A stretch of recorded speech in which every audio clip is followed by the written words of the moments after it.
Staff, please call roll so that we can establish a quorum. At this time, I'm only asking those CAC members attending in person to respond by saying here when I call your name. I want to remind you to unmute your microphones by pushing the button on the base prior to responding. Ryan Rossi, Here. Lily Charlotte Landstrom, Aquanette Tyson Thomas is excused, Kate Layden, James Garvin, Here. Mark Bruner, Here. Linda Hess, Here. Paula Ryan, Here. Jim Knight, Here. Sammy Brown, Vijay Mishra, Here. Francisco Gill, Myron Uman, Here, isolated over in the corner all by himself. Arlene Kennedy, Brian Rosen, Greg Fagan, Here. James McCormick, Here. Gwendolyn Lowry, Albert Richwagon, Here. Wen Dang. Here. Thank you. We have a quorum. Thank you very much, Ruth. Staff, are there any modifications to the agenda? Yes, Mr. Chair, the following members are requesting CAC permission to participate remotely. Kate Layden, please state why you are attending virtually. Hi, good afternoon, everybody. I had a scheduling conflict today and could not make it down south in time for the meeting. Thank you. Sammy Brown, please state why you are attending virtually. Hi, good afternoon, everyone. I had a medical procedure yesterday and I've been placed on bed rest for the next 4 days, so I'm unable to join in person or drive. Vijay Mishra, please state why you are attending virtually. Yes, same reason I'm in Miami today and I couldn't make it back on time. So requesting this virtual presence. Thank you. CAC members, are there any objections to allowing these members to participate remotely?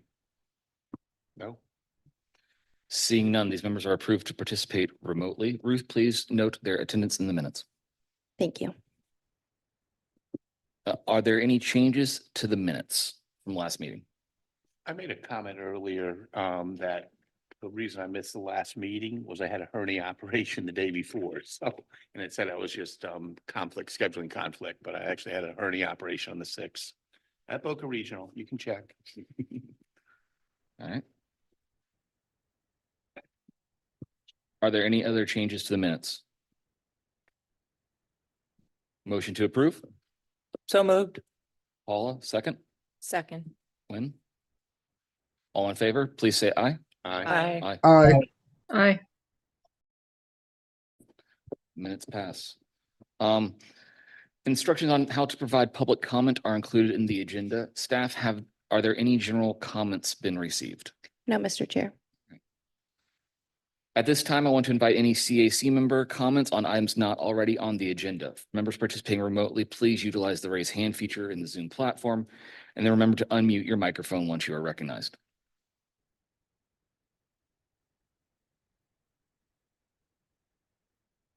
Paula?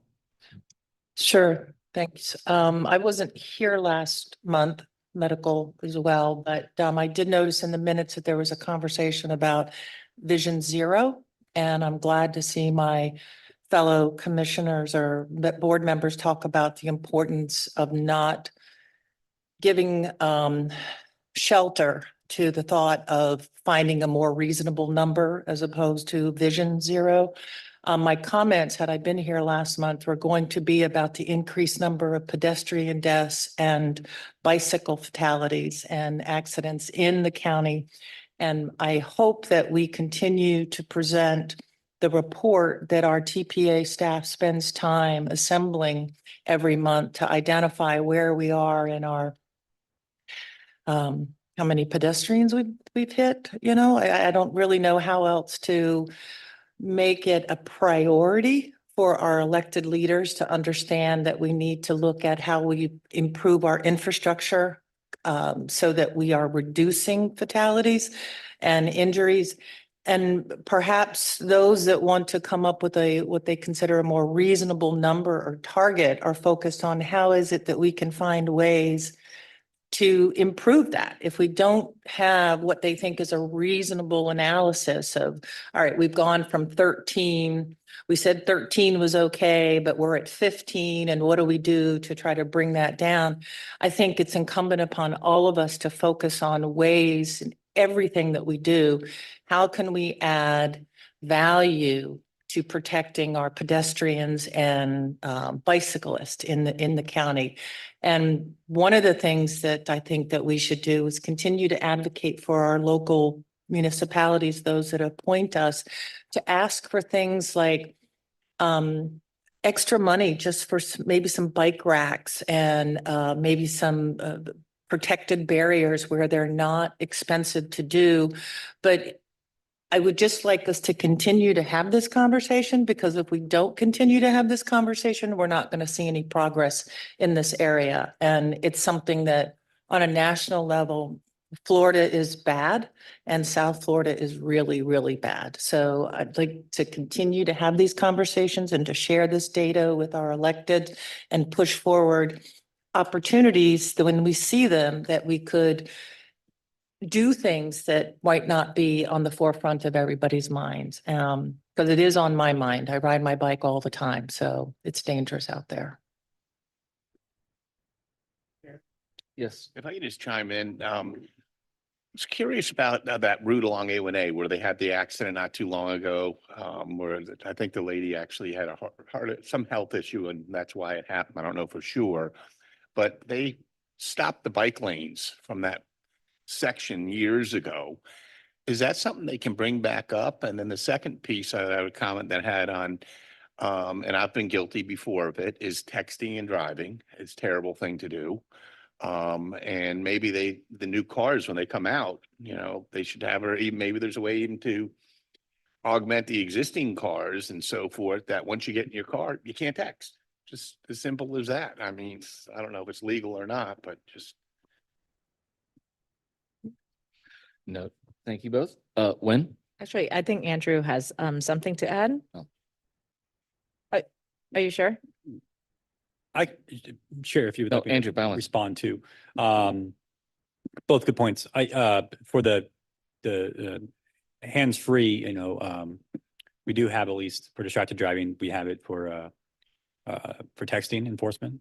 Obviously that's hard to enforce. And there's still pushes because, and we talked about this last meeting, we still advocate, or at least educate on making it entirely hands-free, because it is a proven countermeasure towards safety.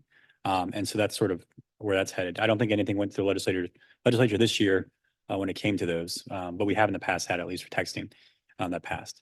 The other point about A1A, that section, I don't know if I can speak specifically on that one, but other sections along A1A, as FDOT has updated their design manuals, they are required to put those types of facilities in. And so there'll be some level based on minimum FDOT standards to get to for bicycle lanes, right? So other sections a little more north of that, when we talk about in the Lake Worth Beach area of the casino there, that section is going to have bike lanes, a designated bike lane. So that's been widened out a little bit for the asphalt to allow for that in that location. And as those sections are being resurfaced, those are requirements that they're supposed to put in. So that specific one, I think we do have some of our staff that's working on that. So if you need a more direct answer on that specific location, we can get you that as well. So. Wen? Hi, thank you. I wanted to talk a little bit about Florida Bicycle Month, because March is Florida Bicycle Month. We kicked off, actually, I like to highlight Albert and his support. This week, Monday, we had our first bike event at the Tri-Rail station in downtown West Palm, and it was a participation with the city of West Palm Beach, the Palm Beach TPA, and of course, Tri-Rail was there, and Albert is the event sponsor at, his bike shop. He brought a trailer and he brought all his tools, and we were able to do a safety check for more than 9 people within that first hour and a half, we weren't out there for that long. And what we found is, one, there's a significant number of people that has bikes, and there those select few that doesn't even know that they need a tune up, and they need to look at their brakes. And maybe Albert can highlight a little bit more of what, he's done. And I just want to highlight the fact that, as CAC members, I'm just really proud that we were able to get together and do these kind of events. Tonight, there's going to be a night ride. So if anybody's around in town at 5:30, I invite you to join me. We're going to meet in downtown right here, right in front of Salento, and it's a BYOB event. So bring your own bike, not the other B. And so I invite everybody to come out and really just have a good time, rain or shine. I know the weather is not great, but rain or shine, we're going to enjoy it. The other thing is our newest member of our CAC, Linda Hess, is also organizing a bike ride later this month. And maybe you can talk a little bit about that ride. And I think Lake Worth Beach also has a ride along with, or an event, safety check helmet. Boca have one this weekend on Saturday at 9 a.m. for the El Rio Trail. And the TPA has another one at the end of the month, the 29th. And I believe there's a bike to work event in downtown West Palm on Friday as well. All this information that I've been collecting, all this information, and I built a dedicated website. It's called FloridaBicycleMonth.com website. It's a free resources for Palm Beach County, and it really is a representation of this board and everything that we've done this year. So I'll turn to Albert and then Linda to talk more about their events. So yes, a lot of people don't realize that they need air in their tires or their brakes aren't working correctly. And a lot of people can't afford to have their bikes even tuned up because it's about $100 for a bike tune up nowadays. So Ewan organized it all, and I showed up with the tools, and I was very successful. A lot of the people, I'd say pretty much all of them, were either getting off the train or getting on the train to come into West Palm Beach, and I'm just glad to be a part of it. Thank you. Yeah, and I'm sorry to add more. Sorry. As a result of that Monday event, I like to say that 3 other cities have reached out to me personally and asked about how they can have a bike tune-up as a safety check in their city, including the city of Boynton Beach. Boca reached out directly to us, and also in Miami, just because we've gotten so much publicity out of it that the city of West Palm Beach would be considered to creating a monthly program. I think that's the level of success. It's safety, our Vision Zero safety initiatives. It aligns with our strategies. Linda? Yes, so we're gonna have a bike ride on Saturday, March 16th. We're gonna start here in downtown West Palm Beach at the Brightline Station. Also a bring your own bike event, but there are Brightline bikes that you can rent right there if needed. And we will be going through some neighborhoods in downtown West Palm Beach and highlighting some bicycle facilities along Lake and Parker Avenue. So if you can join us, we would love to see you. And the flyer is on the website that Wynn mentioned, the FloridaBicycleMonth.com website. Awesome. Thank you all for sharing. That sounds like some great stuff. Myron? Thank you.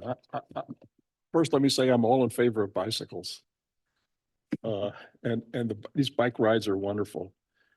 I'm just wondering the extent to which these bike rides would be opportunities to impress upon bicycle riders their need to obey traffic laws.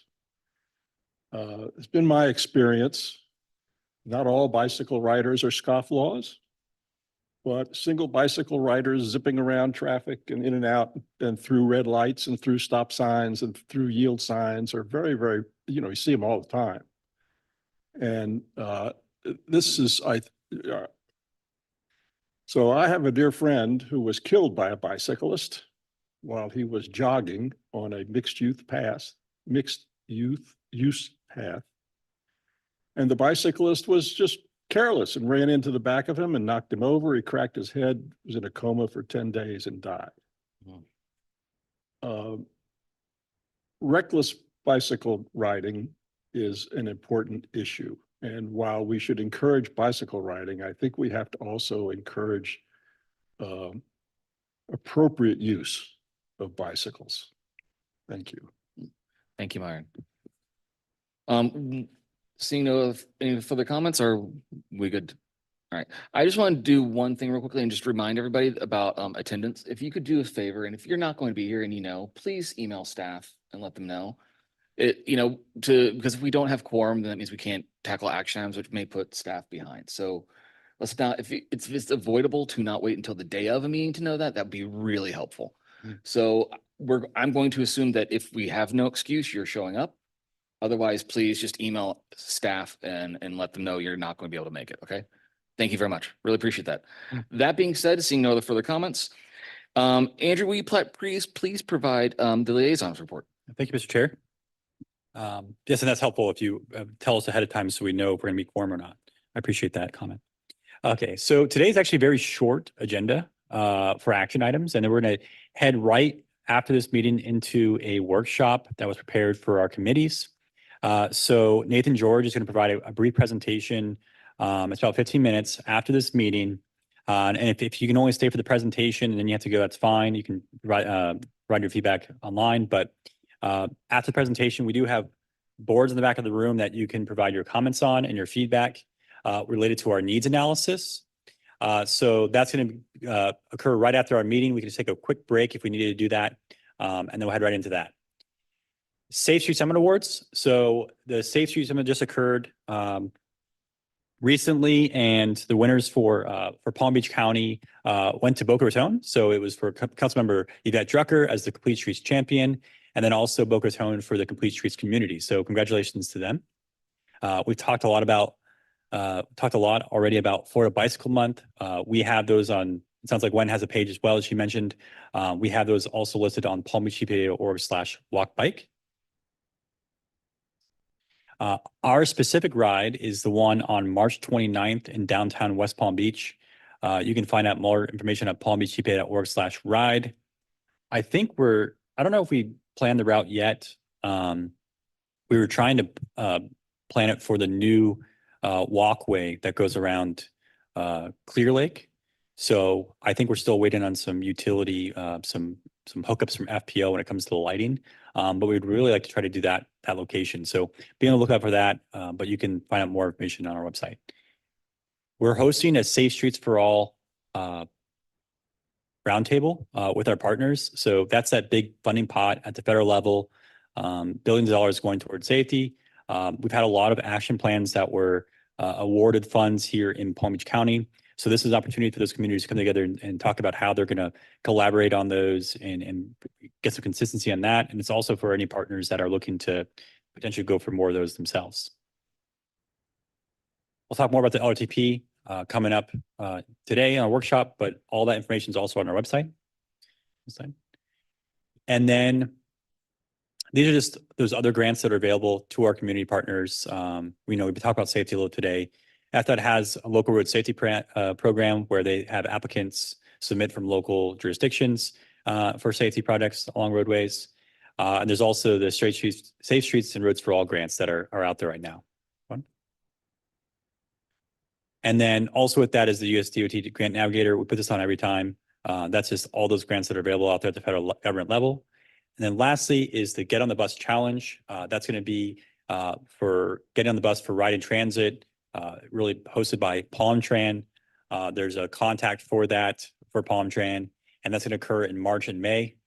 So if you can participate in that and show your support and advocate for transit use, that challenge is going to be at a few days in March and May. That's all I have for you. Thank you, Andrew. Are there any public comments on this item? No, Mr. Chair. Do any committee members have comments or questions about the liaisons report? Myron? I just want to add a note to the bicycle month, just for everybody's information. I commuted by bicycle to work for 5 years, and it was wonderful. I stopped because when I was walking my bicycle across a complicated intersection in downtown Washington, DC, somebody ran into me, bumped me over, and stole my bicycle.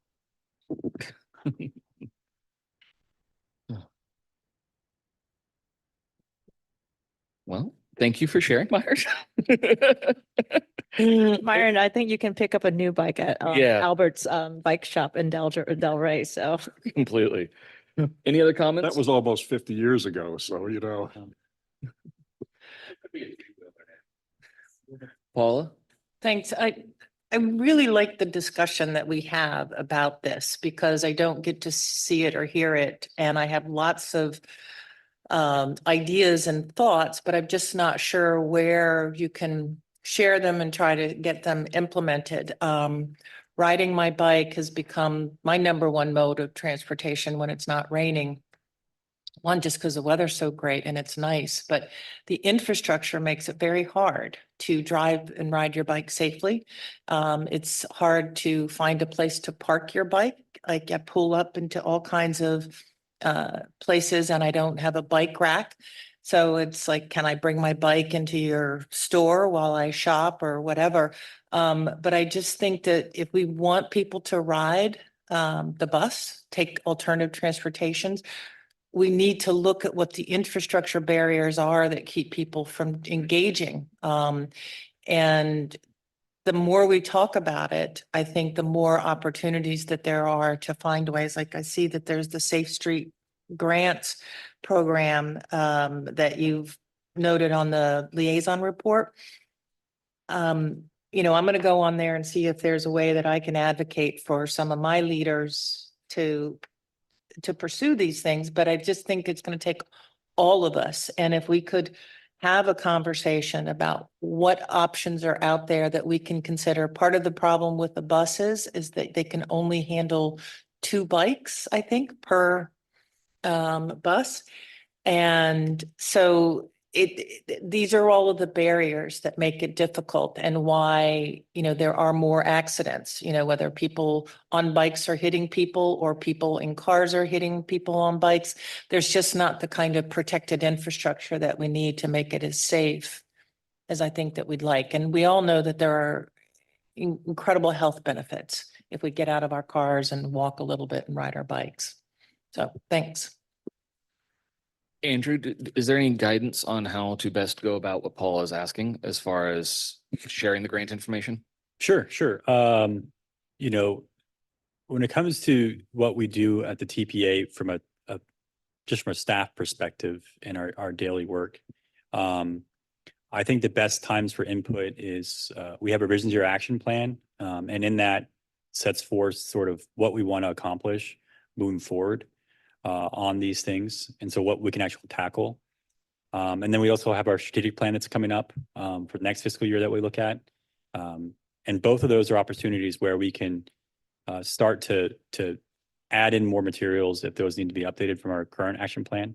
I would say that, you know, as you're mentioning, Paula, obviously it takes a lot of different groups to come together and do these things. I think our approach has sort of been figuring out how we can get that to the right person, right entity to accomplish that. You know, I think what's good about at least the Vision Zero action plans, you know, we're at MPO and we have a collaboration aspect in that, but when these local municipalities have their action plans and they have the whole gambit of services at their jurisdictions, you're going to see a little bit more results when it comes as the whole gambit of what they can accomplish. You know, I think about West Palm Beach's action plan, and when they started Vision Zero a few years ago, you know, it was tackled from every office, right? It's tackled from the design perspective, outreach and PR, and then the law enforcement was also involved in that, right? So they're tackling it from all those different perspectives. And so we're obviously trying to accomplish that with a lot of these action plans as well, as make sure that's a well-rounded one that gets to all the different avenues of safety. But things that are specific to the MPO that we can really do, you know, we'd love to have that feedback and integrate into our action plan. Thank you, Andrew. Mark? Yeah, I think that, and following up on that, on how you get some of these things accomplished, there's actually some steps back and one that just came to me. I mean, if you look at zoning approvals and site plan approvals for development stores, you talked about pulling up the store and there's no bike rack. I mean, there are standards for the number of parking spaces. There are standards for the number of dumpsters. There's no standard for having bike racks. And, you know, that's a policy decision and obviously an ordinance and a zoning ordinance decision. And again, somebody just needs to see if we can get that started. But, again, having a bike rack at, shopping centers or stores, standalone stores, whatever, in their absence, again, you're stuck. And it's probably, again, everything you have to add to a zoning requirement is a pain for the developer. But at a certain point, that's something that may be worth looking at from a policy standpoint.